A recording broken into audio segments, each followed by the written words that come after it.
এই প্রশ্নটা অনেকেই করছে যে চলমান আন্দোলনে মাদ্রাসার ছাত্ররা কেন নামতেছে না। প্রথম বিষয় হচ্ছে যে মাদ্রাসার ছাত্রদের এই আন্দোলনে সরাসরি সম্পৃক্ত হওয়ার যৌক্তিকতা নেই। কারণ এই আন্দোলনটা হচ্ছে ছাত্রদেরকে নিয়ে, ছাত্র আন্দোলনটা করতেছে।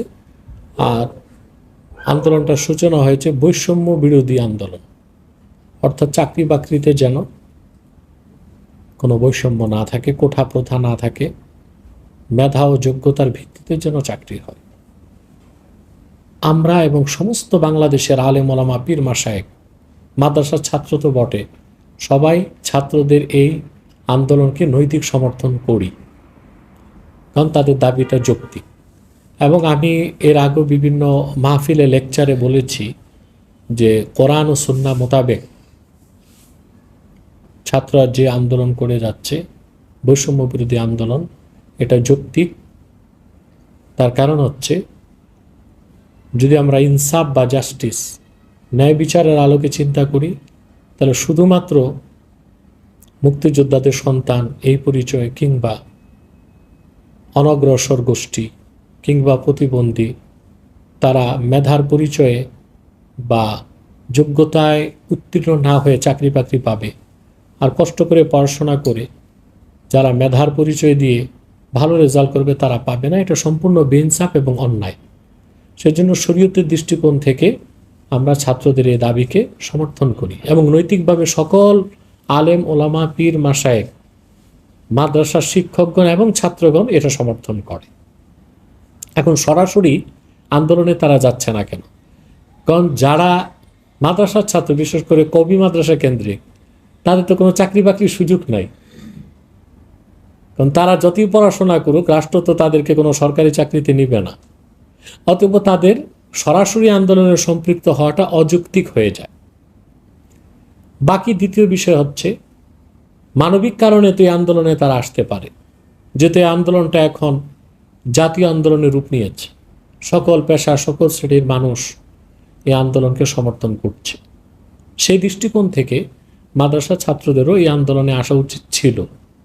কিন্তু আসলে আন্দোলনকারীদের উপকারের চেয়ে অপকার বেশি হবে। কারণ হাজার হাজার লক্ষ লক্ষ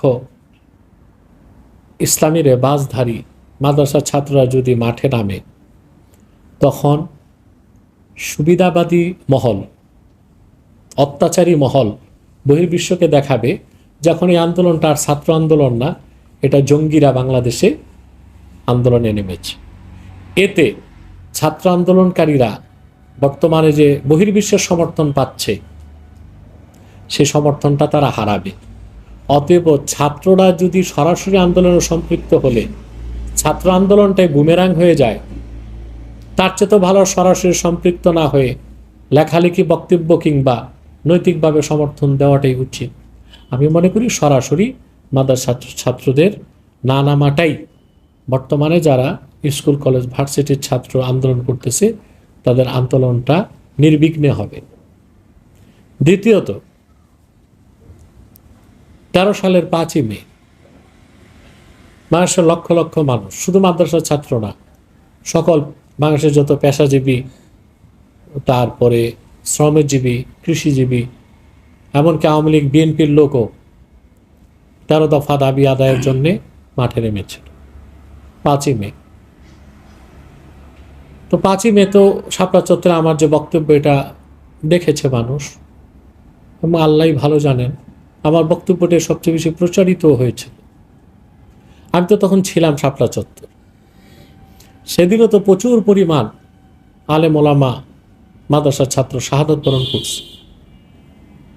এখন যে ছাত্র আন্দোলনের পক্ষে বুদ্ধিজীবী মহল, শিক্ষক মহল, সাংবাদিক, নায়ক নায়িকা, গায়ক গায়িকা সবাই এই আন্দোলনে সমর্থন দিচ্ছে, দুঃখ প্রকাশ করছে, এবং এটা অমানবিক নির্যাতন হচ্ছে ছাত্রদের উপর, নিরীহ মানুষের উপর।